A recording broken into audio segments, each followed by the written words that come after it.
Assalamualaikum warahmatullahi wabarakatuh. Balik lagi bersama saya Fikri. Halo guys, bagaimana kabar kalian? Semoga selalu baik-baik saja. Semoga selalu dalam lindungan Allah Subhanahu wa ta'ala. Dan semoga selalu dijauhi dari segala mara bahaya dan kesusahan serta segala penyakit, amin ya rabbal alamin. Dan jangan lupa guys untuk selalu bersyukur atas apa yang telah Allah berikan pada kita selama ini. Oke guys, berita atau breaking news hari ini resmi. PSSI akhiri kerjasama dengan Patrick Kluivert dan staf pelatihnya.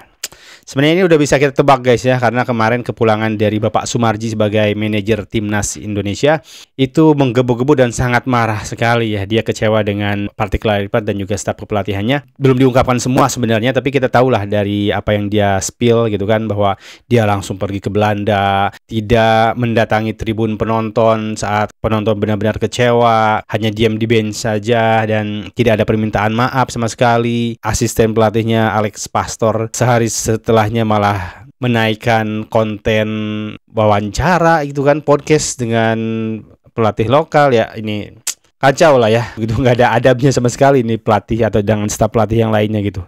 Tidak memahami perasaan para supporter timnas Indonesia. Oke, kita langsung baca di sini dari bolanet.com. Jadi PSSI dan tim kepelatihan tim nasional Indonesia secara resmi menyepakati pengakhiran kerjasama lebih awal melalui mekanisme mutual termination. Jadi mutual termination itu adalah kedua belah pihak sepakat gitu guys. Jadi bukan hanya satu pihak saja ya. Mungkin kalau satu pihak kemarin itu kayak Sintayong mungkin ya, dipecat langsung gitu tanpa basa-basi, tanpa ada diskusi sama sekali. Kalau ini udah melalui diskusi gitu guys. Sebenarnya kalau kita lihat ya, kontrak Kluivert ini ada 2 tahun dia sampai 2027, jadi sampai Piala Asia. Tapi dengan ini berarti berakhir sudah. Otomatis Gerald Vandenberg juga Mark van Kempen juga ya, dan semua berapa 18 orang kalau nggak salah. Banyak ini guys staf pelatih dari Kluivert ini.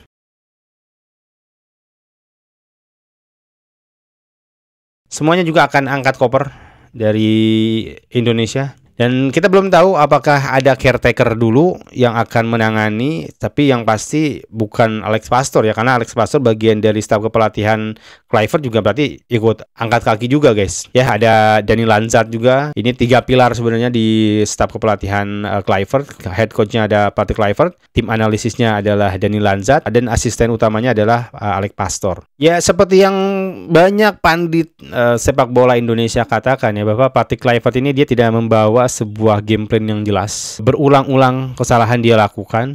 Ketika dia dibantai oleh Australia 5-1, dia tidak belajar dari setiap kesalahan gitu.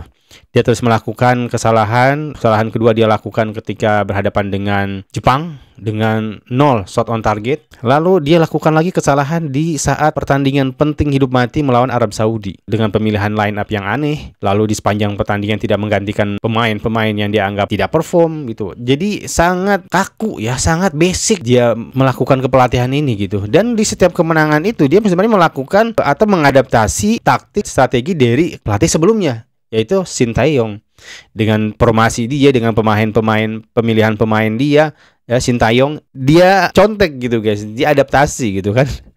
Dosa dia semakin menumpuk ya. Puncaknya kemarin ketika berhadapan dengan Irak, permainan sudah bagus sebenarnya, dan dengan formasi dan dengan strategi yang memang sudah lama diadaptasi oleh timnas Indonesia, yaitu strategi Sintayong, akhirnya itu menjadi puncak ya. Jadi puncaknya dia tidak menghampiri para supporter yang sudah kecewa gitu kan, yang sudah bersedih. Tidak ada permintaan maaf juga di IG dia. Lalu ada juga konflik internal menurut aku dari apa yang saya dapat, yang saya lihat dari postingan para pemain ya. Ada Justin Hubner juga di situ yang sangat kecewa, dan ketika dia memposting tentang susunan pemain dan siapa yang harus turun, siapa yang turun, sebenarnya postingan itu juga nggak bersifat menyalahkan pelatih sih, masih ambigu lah ya.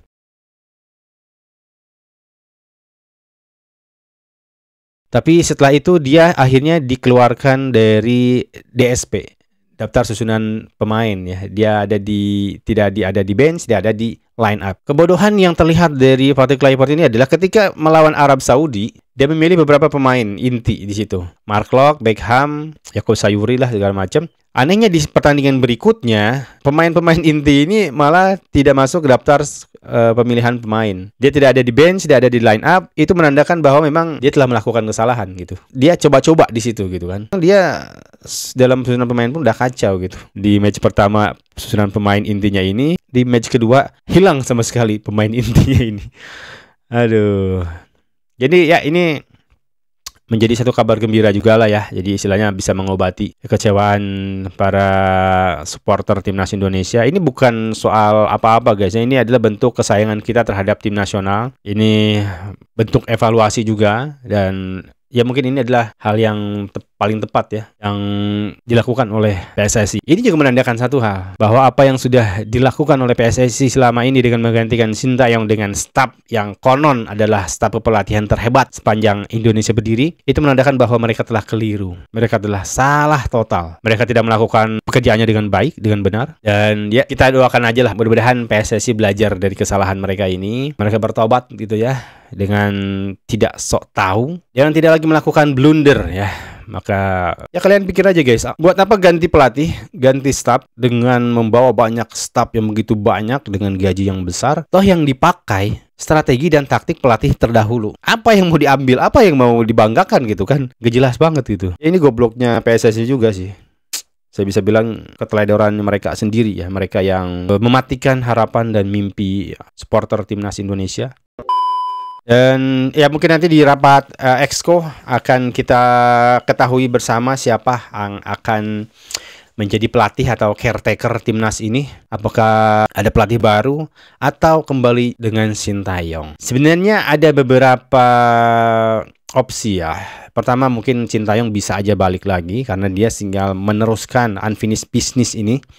Dia bisa kembali merekrut staf-staf pelatih yang terdahulu yang memang sudah mengetahui dan mengenal pasti gitu kemampuan atau kekurangan para pemain timnas Indonesia saat ini ya. Jadi dia tinggal meneruskan aja gitu. Tapi itu sangat beresiko karena di sisi lain itu berarti memang PSSI mengakui kesalahannya. Tapi di sisi lain memang ini sebagai bentuk penebusan dosa lah ya untuk PSSI gitu. Bisa jadi seperti itu ya.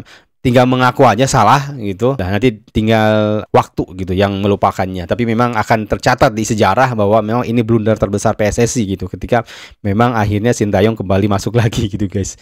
Dan memang Sintayong available ya karena kemarin juga baru dipecat oleh Ulsan Hyundai. Ini kondisinya terbalik guys. Istilahnya sama dengan Patrick Kluivert. Ulsan Hyundai mengambil Sintayong di tengah musim yang memang pemainnya sudah ada. Dia nggak bisa juga akhirnya memilih-milih pemain segala macam. Dia meneruskan dengan beberapa bulan yang ada, mustahil juga gitu bisa mengembangkan tim ini gitu, dan itu juga dialami gitu di klub sama dengan Patrick Kluivert lah. Lalu opsi yang lain adalah mengambil pelatih baru ya, yang lebih bagus, yang lebih cakap. Jangan kembali seperti ini terulang, track recordnya jelek, tetap diambil datang di malam Natal gitu kan, dengan gara-gara datang di malam Natal akhirnya dikontrak.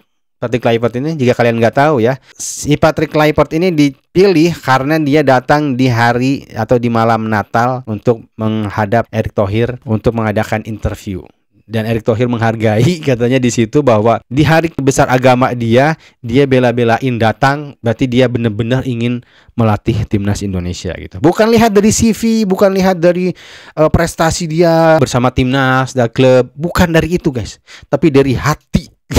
Atau dari apa ya, dari iba mungkin ya, ibanya Erick Thohir gitu. Padahal udah diwanti-wanti oleh Curaçao sempat bilang dia buruk dalam taktik dan strategi, tapi tetap aja gini namanya gambling, ini namanya perjudian. It is what it is. Apapun sudah terjadi, nasi sudah menjadi bubur, buburnya udah basi, nggak enak, nggak bisa kita makan. Ya kita menatap aja apa yang ada di depan. Kita masih ada SEA Games, kita masih ada World Cup U17 gitu kan, masih ada Piala Asia, masih jauh 2027 ya, masih ada setahun lagi, masih ada AFF 2026. Saya rasa PSSI jangan terburu-buru, jangan asal-asalan mengontrak pelatih, harus benar-benar dilihat juga CV-nya. Filosofinya seperti apa, cocok gak dengan pemain, karakternya seperti apa, bagaimana cara dia menangani pemain, bagaimana cara dia menghadapi supporter, bagaimana cara dia menghadapi kritik, itu harus menjadi menjadi pertimbangan. Dan ya, sekian dulu mungkin guys breaking news kali ini. Mohon maaf jika ada salah kata dan salah data yang saya sampaikan. Sampai jumpa di video selanjutnya. Assalamualaikum warahmatullahi wabarakatuh.